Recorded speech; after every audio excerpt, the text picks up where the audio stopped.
Your life began not in a cradle of silk, but on the coarse, matted fur of a wolf's hide. This is Dacia. You knew no childhood games. While children in softer lands played with dolls, your father pressed the cold, heavy weight of a hunting bow and a dagger into your small hands. Innocence ended the moment you could make a fist. By your 10th winter, you had already claimed your first kill. You remember the steam rising from the wolf's carcass in the frigid air, the metallic scent of hot blood coating your fingers. In that moment, the boy vanished, replaced by a predator. You did not just live in the wild, you became part of it. But your youth was severed by a flash of gold. On the horizon, the Roman eagle. The legions did not come merely to conquer, they came to incinerate your world. They marched with a mechanical precision that terrified the spirits of the forest. You fought with the fury of a cornered beast, but raw courage shatters against the iron discipline of the empire. Your sword, forged in village fires, snapped against the impenetrable wall of a Roman scutum. A pommel smashed into your temple, bringing a sudden, ringing darkness. In that split second, freedom died. You awoke to the cold bite of iron around your neck. You were no longer a son of Dacia. You were inventory, driven like cattle. You were forced to march thousands of miles under a sun that seemed to mock your misery. Then the destination rose from the dust. Rome, the eternal city. It assaults your senses, a chaotic sprawl of stone and humanity. But one structure dominates everything, casting a shadow over your soul. The Flavian amphitheater. It stands like a man-made mountain of marble, a monument to blood and spectacle. Staring up at its colossal arches, the crushing reality settles in. You are no longer a hunter. To this city and to that arena, you are nothing but dust at the foot of a giant.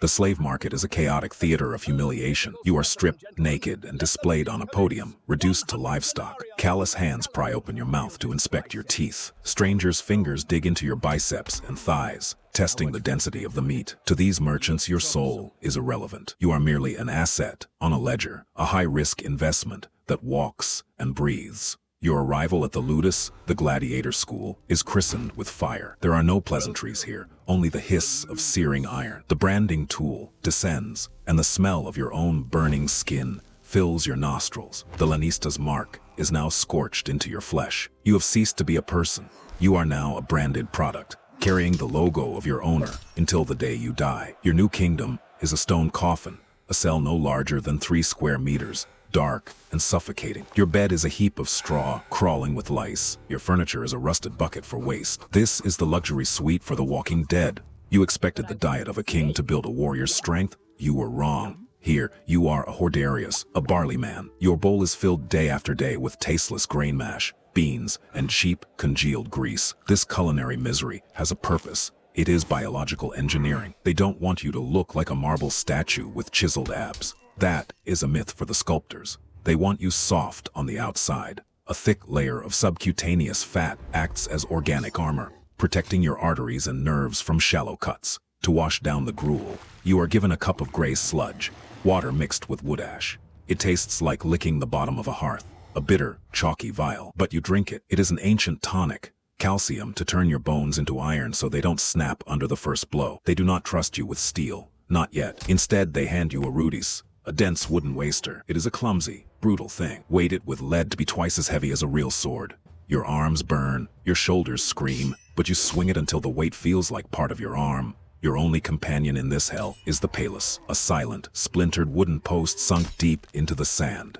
It is your enemy and your teacher. You strike it with a relentless rhythm, wood cracking against wood, 1,000 times a day. You batter the post until your hands blister, bleed, and eventually harden into calloused claws. The palus does not fight back, but it demands everything you have left. The gladius is not a weapon for grand gestures.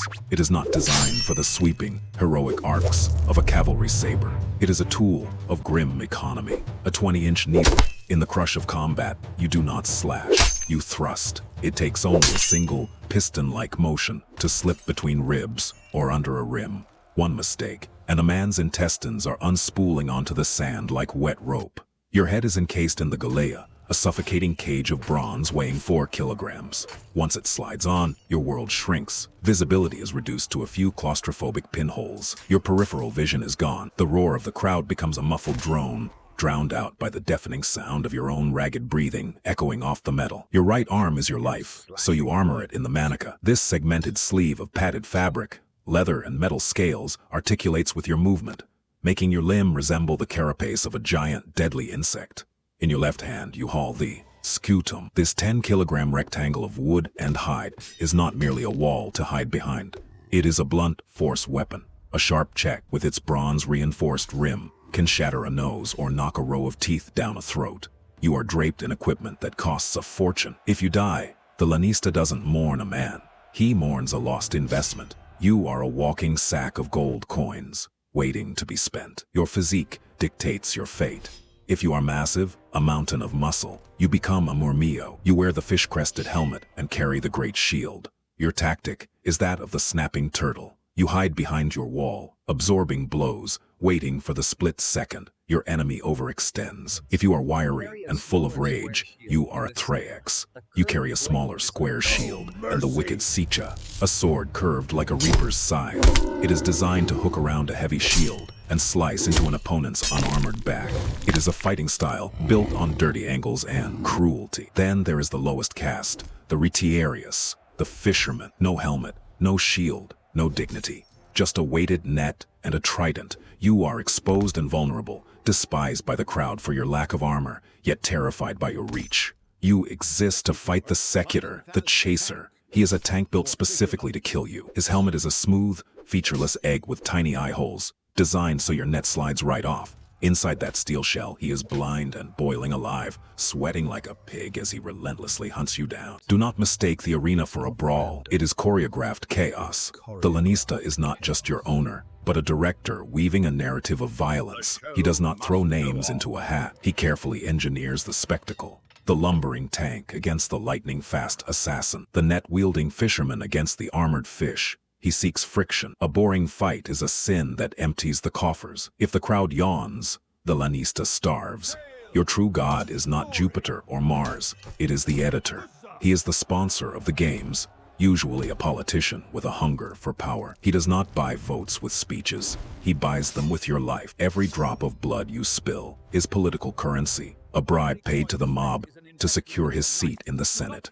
You are merely the ink with which he signs his legislation. In the twisted logic of Rome, you are the lowest of the low, yet you are worshipped. You are a celebrity in chains. Graffiti scratches across the city walls proclaim your sexual prowess, hailing you as the Lord of Maidens' Sighs. It is a grotesque fame. After training, the strigil is used to scrape the sweat, dirt, and dead skin from your body. This filth is bottled and sold as an aphrodisiac to high-born women. They dab your misery behind their ears like expensive perfume. It is a sickening adoration. Then comes the Cena Libra, the banquet of the damned. The night before the games, the barley gruel vanishes. In its place are platters of roasted meat and jugs of heavy wine. It looks like generosity, but it feels like the last meal of a sacrificial bull. As you eat, the vultures descend. Gamblers and bookmakers circulate the tables, their greasy fingers prodding your biceps and checking your eyes for fear. They discuss your odds while you chew, betting on exactly when you will die. And what of your heart?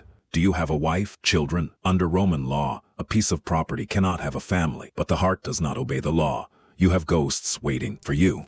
In the shadows, you press a few hard-earned coins into the palm of a comrade who isn't fighting tomorrow. No words are needed. If I don't walk back through the gate of life, find them, give them this. It is a pathetic inheritance, but it is the only way a dead man can care for the living. The morning of the games begins not with a prayer, but with a cosmetic ritual. Strong hands slather your body in thick olive oil, massaging it deep into the muscle. The purpose is twofold. Under the harsh Roman sun, your skin will gleam like burnished bronze, making you look like a demigod to the nosebleed seats. But practically, it turns you into an eel. When the grappling starts, you want the enemy's grip to slide off your sweat and grease. You are now a slippery target, ready for the stage. Then comes the pampa, the grand procession. For a brief moment, you are dressed in rented opulence. You march in gilded ceremonial armor that isn't yours, plumes waving, gold leaf catching the light. Musicians blast trumpets and pound drums. The noise is a physical weight. You walk tall, soaking in the roar, but you know this is just the veneer. You are cattle being paraded in silk before the slaughter. The music fades, and you are shepherded into the dark throat of the tunnel. The waiting is the worst part. Your heart hammers against your ribs, a frantic drum beat echoing in the gloom. Ahead, the tunnel mouth is a rectangle of blinding white light. Beyond it lies a wall of sound, 50,000 voices screaming for violence. You step out onto the arena, the sand. It is thick, yellow, and deep. It is not there for aesthetic reasons. It is an industrial sponge designed to drink. It swallows blood and entrails instantly, so that the referees and the wealthy don't slip on the slick mess of what used to be a man. You are not alone. Watching you is the Summa Rudis, the referee. He is a retired veteran, dressed in a white tunic, wielding a heavy wooden staff. He is not there to ensure fairness. He is there to ensure flow. If you circle too long, if you hesitate, if you bore the crowd, he will crack that staff across your spine. He demands action. The affair begins with the prelucio. You are handed blunt wooden wasters. You spar, wood clacking against wood. The crowd jeers and whistles. They hate this. They didn't pay for a fencing exhibition. They paid for an abattoir. They want the meat. Then, the trumpet cuts through the noise. The wood is taken away. A servant hands you the real steel, the gladius. It is heavy, cold, and honed to a razor's edge. The atmosphere in the arena shifts instantly. The jokes are over. The theater is ended. The first collision is a shock to the system. Crash. Your shield slams into his. The impact is so violent your teeth snap together, the vibration rattling your skull. You look into your opponent's eyes and see no hesitation, only a desperate need to survive. This is not training. This man is trying to murder you. The fight is on. 3 minutes and the arena distorts time. It feels like hours. Your body is reaching its breaking point. The helmet has become a blast furnace, cooking your head, while the shield drags at your arm like a lead anchor. Your lungs scream for air, but the mob above has no patience for fatigue. They demand speed, rhythm, and violence. Then a sudden, searing heat tears through your leg. A hit, the blood sprays onto the sand, shockingly bright, like wet red paint against the pale dust. The crowd shrieks in delight. They don't see pain, they see the climax of the show. Distracted by the wound, you miss the tell. A shield rim slams into you, knocking the world off its axis.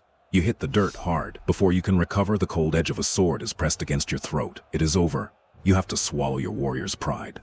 You raise a single index finger to the sky. Missio, I submit. The referee freezes. All eyes turn to the editor's box. The editor looks to the crowd, weighing their bloodlust against the show's budget. Down by the barrier, your lanista is frantic, hissing into the ear of power. Do not kill him. That is 5,000 sestertii lying in the dust. It comes down to simple accounting. The crowd, perhaps feeling generous, chants, Missio. Missio. The editor makes the call. He does not point the thumb down. He tucks it inside his fist. Pollis compresso. Sheathe the blade. You are spared. You are alive not because of mercy, but because of greed. You are too expensive to waste. You stumble out through the gate of life, but your head hangs low.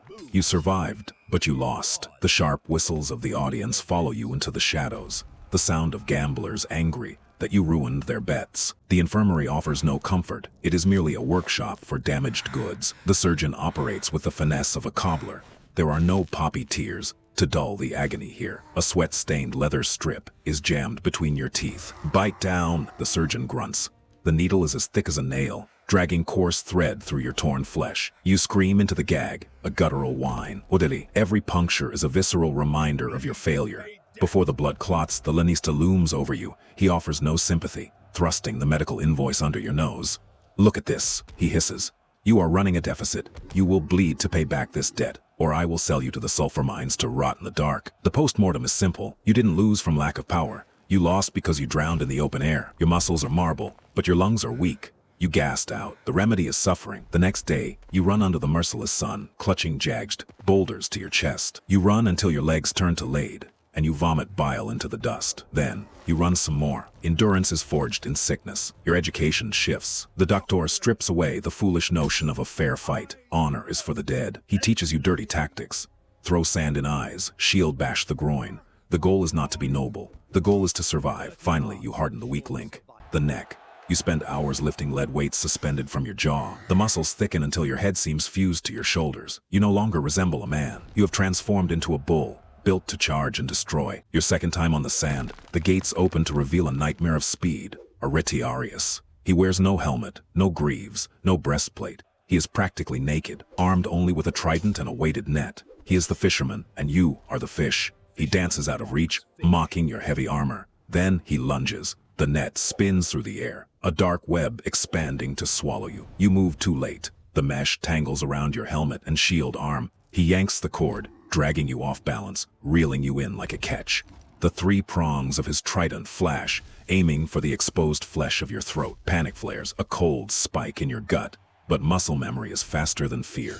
You drop your stance and draw the hidden Pugio, a backup dagger strapped to your belt. With a savage slash, you sever the thick cords. The net falls uselessly to the sand. The Retiarius freezes, eyes wide. He has lost his primary weapon. Now he is just a naked man holding a fork. You crash into him with the full weight of your shield. Ribs crack. He collapses into the dust, gasping for air. You stand over him, your chest heaving, adrenaline flooding your veins like liquid fire. The arena shakes with the chanting of your name. You look up at the editor's box, but the crowd has already cast the vote. They scream, "You Gula, cut him. He fought clumsily. He does not deserve to live." You do not hack at him like a wild beast. You are a professional. You angle the point of your sword downward, sliding it cleanly behind the collarbone and straight into the heart. Instant silence. Demons enter the arena, slaves wearing the masks of Karen, the ferryman of the dead. They sink meat hooks into the corpse's ankles and drag it away, leaving a smear of crimson on the gold sand. You don't watch them leave. Today it was him. Tomorrow it could be you. You are handed the palm branch of victory and a heavy tray of silver coins. You take your share. You have crossed a threshold. You are no Ikruptu, longer a liability. You are a profit center. The change is immediate. The lanista looks at you not with contempt, but with the pride of a man inspecting a prize racehorse. That evening, your wooden bowl is not filled with gray slop, but with roasted meat. You are eating the food of strength, and later, the summons comes. Noblewomen heavy with jewelry and boredom pay exorbitant fees to have the wild hero warm their beds. You are fed, paid, and pleasured. But you are still just an asset, a valuable tool to be used until it breaks. The silver piling up in your chest means nothing. Coins are cold comfort when you sleep behind bars. You dream only of one thing, the rudies. That simple wooden sword is the only key that unlocks the heavy iron collar around your neck. If you win enough laurels, if you survive the impossible, the Emperor might grant it to you. It is the physical shape of freedom. You have risen above the filth. You are elite now. You look down with disdain upon the bestiarii, the wretches thrown into the pit to wrestle lions and bears. They are not warriors, they are fodder, living lives shorter than houseflies. You are different. You are a duelist. 10 times you have entered the sand. 10 times you have walked out. The trembling in the tunnel is gone. The adrenaline no longer gives you the shakes. Taking a life has become mundane, a daily chore no different from a mason laying stone or a baker kneading dough. It is just work. But in this numbness, you commit the one unforgivable C of the ludus. You make a friend. He is a Celt from the cell next to yours, a giant with a laugh like thunder. You share your meager rations of bread. You rub salve into each other's bruises after a brutal sparring session. You watch his back, and he watches yours. You form a two-man phalanx against the cruelty of the world. You act the fool, believing that if you are both good enough, you might both survive to walk out the main gate. But the lanista sees everything. He does not see friendship. He sees a narrative arc. He sees a tragedy that will sell tickets. The placards go up all over Rome. The main event, brother against brother. The day arrives. The crowd is not just loud. They are rabid. They know the story. They want the heartbreak. As you circle each other in the center of the arena, the Celt leans in. His voice a low rasp amidst the screaming. "Kill me," he whispers. "Do it fast, or I will have to kill you." It is the truest thing anyone has ever said to you. It isn't personal. It is survival. You strike. You are a fraction of a second faster. Your blade slides between his ribs, pierce it in the heart. He doesn't slump away from you. He falls into you, his heavy weight resting in your arms like a final embrace. You stand over him as the victor, but the man you were is lying dead on the sand beside him. Something inside your chest snaps and goes silent. No more friends, no more hope. You retreat into yourself, becoming a glacier, cold, unmoving, and hard. You stop speaking, you stop laughing. You are no longer a person. You are a biological machine built for slaughter, waiting in the dark for the next bell to ring. War is not always knowable. Often it is a farce. There are days when the dignity of combat is stripped away, and you are forced to become a clown in a suit of armor. They dress you as an andabata, locking your head inside a helmet with no eye slits. You are blind, swinging wildly at sound and shadow, tripping over your own feet, while the mob howls with laughter. It is not combat, it is slapstick with a death toll. Then there are the novelties that cost triple the price of admission. The gladiatrix, women warriors. They are rare, exotic, and terrifying. They fight with a ferocity that shames the men, fueled by a need to prove they belong in the killing pits. Your fame opens doors to the dark underbelly of Roman high society. You are hired for private banquets at patrician villas. A wealthy host wants a murder to occur right next to his table, hoping a splash of arterial spray will enhance the flavor of his grapes. But here, the script is often written in advance. The lanista grips your shoulder and whispers, take a dive in the 5th minute, make it look real, but do not die. You learn the art of the fix. You become an actor. You conceal a bladder of pig's blood in your cheek, biting down at the perfect moment to spray crimson. You perfect the groan of the dying, the dramatic collapse. The drunken guests believe it. The bets are settled. The corruption runs deep, but then you are called up to the majors, the Flavian amphitheater, the Colosseum. 50,000 voices create a sound like a physical blow.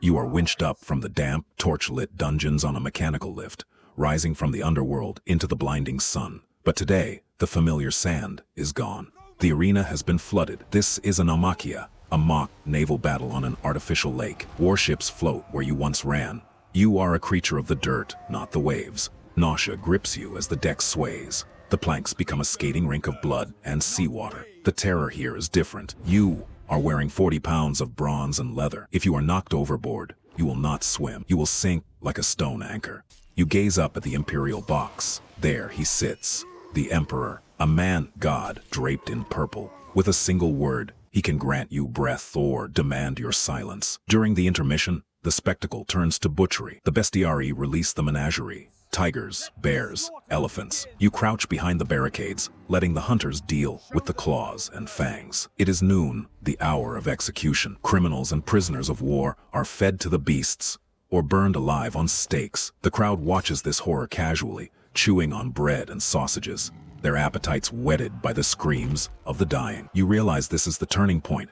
You summon a trusted proxy and hand over every coin you have hoarded. Bet it all on me, you command. It is the ultimate wager. If you win this naval nightmare, the winnings will be enough to buy your freedom. If you die, well, corpses have no need for currency. You hold the title of Primus Paulus, the first sword. You are the alpha of the school, the king of the sand. But heavy lies the crown. You know better than anyone that luck is a finite resource, and your reservoir is running dry. You have reached your 30th winter. In the legions, you would be a veteran. Here, you are a fossil. Your body is a map of old violence. Your joints grind and pop louder than the rusted hinges of the Colosseum gates. The new recruits, fresh meat with smooth skin and bright eyes, do not look at you with reverence. They look at you with appetite. They are wolves circling a limping stag, waiting for the split second your guard drops so they can tear your throat out and claim your rank. The danger isn't just physical. It is in the air. At night, in the suffocating dark of the barracks, a forbidden name is whispered. Spartacus. It is not a hope.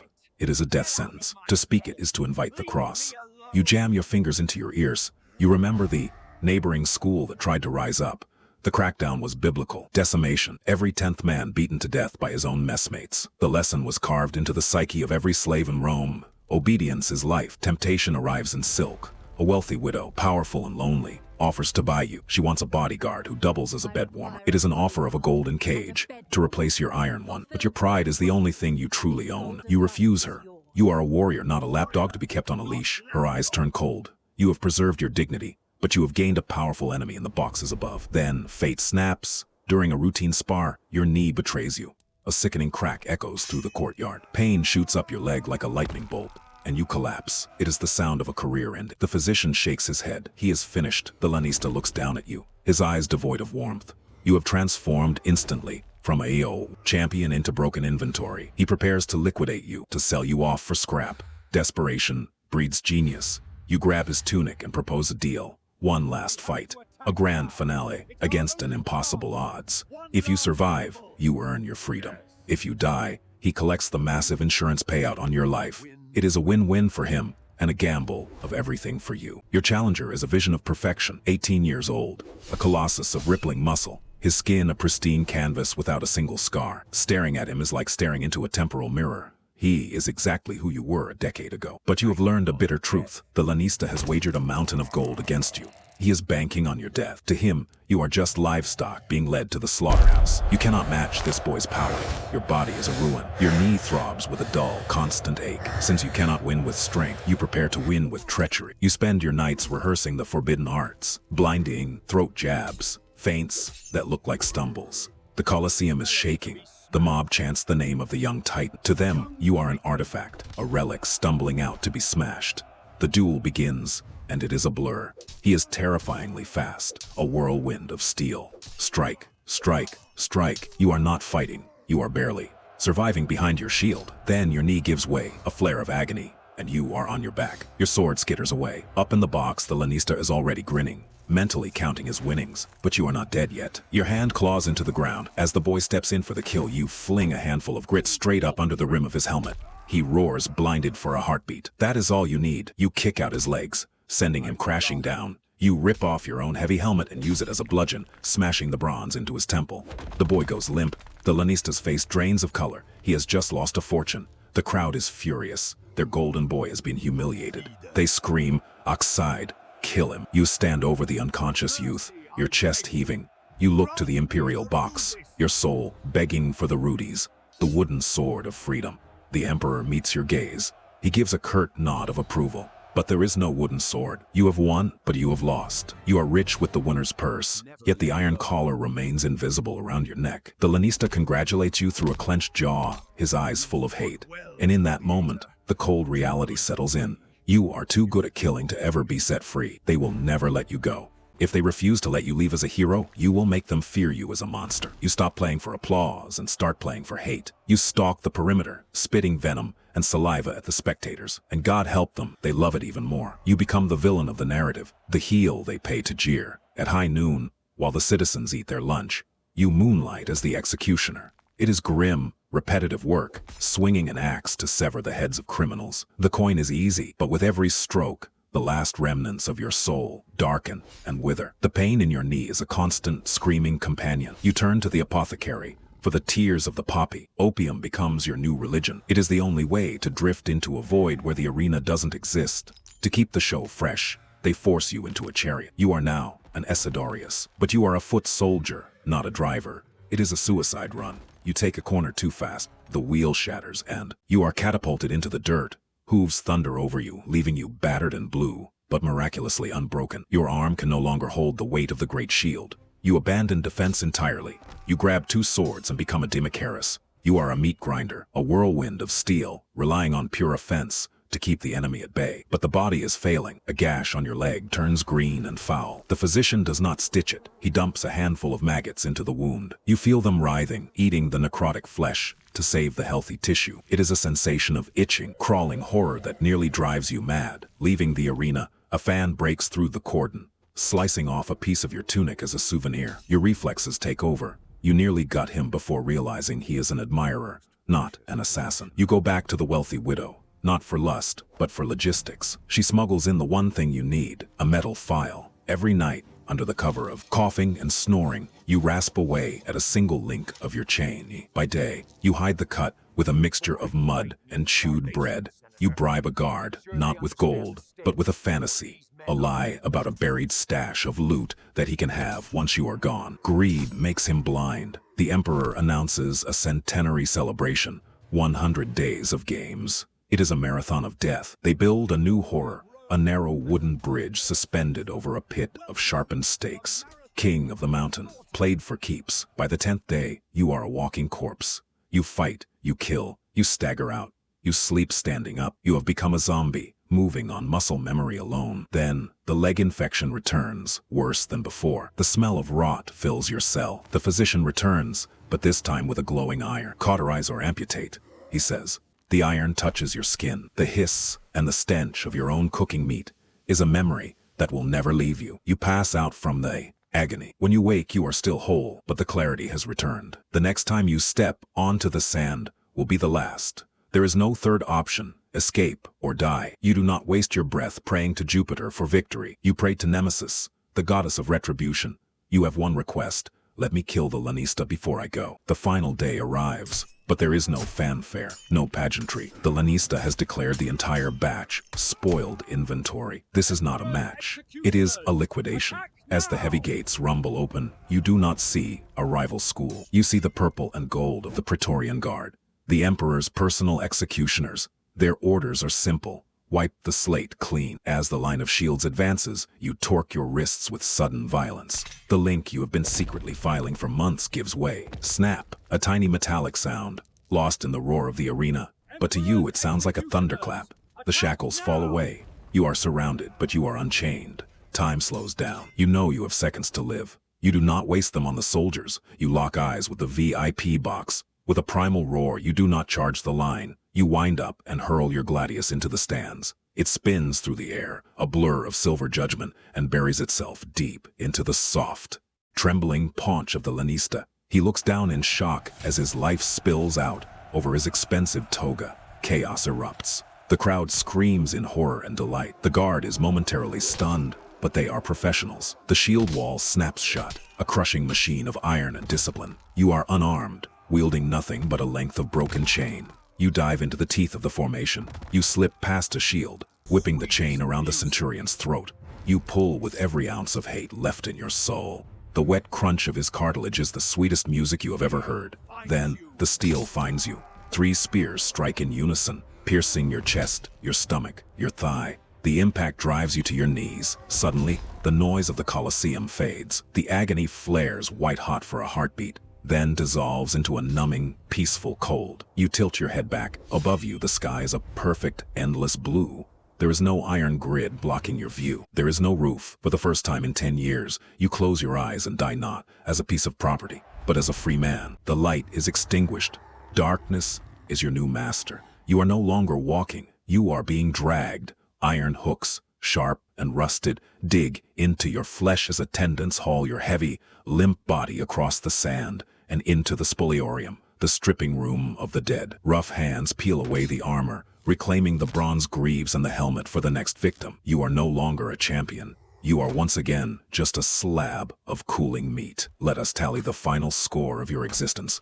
Total bouts, 42. Victories, 41. Defeats, 1. Survival rate, 0%. Body count, 18 men sent to the underworld. 5 beasts butchered. Betrayals, 1 friend, murdered by your own hand. Soul, sold long ago. The economics are just as bleak. You generated over 500,000 sestertii in profit for the lanista. Your personal share, 50 measly coins, all of which evaporated into cups of sour wine and the arms of cheap prostitutes. Your physical audit tells the story of a machine driven to destruction. 15 jagged scars map your skin, 4 bones broken and poorly set, 6 teeth knocked out of your skull. You died at 30, but your body was that of an old man. You were biologically bankrupt, worn down to the marrow, but you are not done serving. Your corpse is sold to a Greek physician. He slices you open on a cold table, rummaging through your organs to map the mysteries of human anatomy. Even dead, you are a tool. When he is finished, you are tossed into the Cubicle, the grave pits. There is no marble headstone, no weeping widow. You are thrown onto a festering pile of dead slaves and beggars,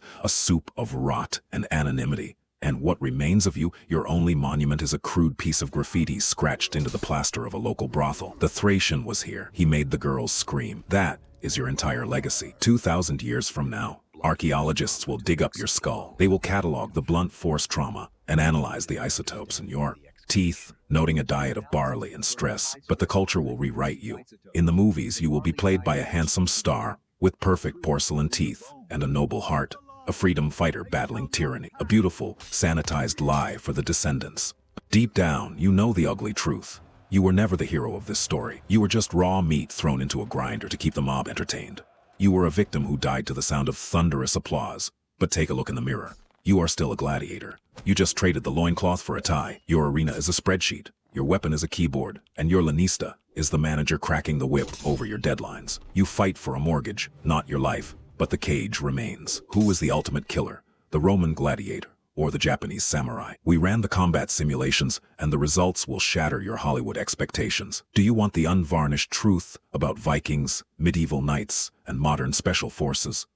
We dig into the graves that history books are afraid to open. You think a thumbs down meant death? That is a lie invented by painters and filmmakers. In the real arena, a thumb thrust upward symbolized a drawn sword, the signal to kill. Thumbs down meant sheathe your weapon. And was every fight a massacre? Absolutely not. Gladiators were high-value assets. Killing them in every match would be bad business. Referees stopped 90% of bouts before a fatal blow landed. The Colosseum didn't smell like glory. Oh, it was an olfactory nightmare of stale blood, nervous sweat, urine, and animal dung. To keep the VIPs from vomiting, slaves sprayed a mist of saffron perfume over the crowd. And let's not forget Commodus, the psychopath emperor. He didn't fight brave duels. He waddled onto the sand to slaughter tethered ostriches and giraffes, deluding himself into thinking he was Hercules. He was a joke with a crown. The despair was so absolute that many chose suicide over the spotlight. One Germanic prisoner famously jammed his head into the spokes of a moving cartwheel to snap his own neck. Death was better than the humiliation of the games. Do you think we have evolved? Look at a modern MMA octagon or a football stadium. The crowd is exactly the same bloodlust, the same screaming faces, just slightly less arterial spray. If you were born back then, be honest. Would you be the warrior bleeding in the dust, or the obese spectator wiping grease from his chin while screaming for a murder? In the next episode, we destroy the Disney myth of pirates. Forget the rum and adventure. We show you the reality of scurvy, rotting gums, and legs amputated with rusty saws and no anesthesia. Or perhaps you prefer the mud of 1916? We take you into the trench hell of World War I. Mustard gas, rats the size of dogs, and brutal hand-to-hand combat with sharpened shovels. This is the birth of modern warfare. History is written in blood. We show you every drop. Subscribe now. Don't miss your battle.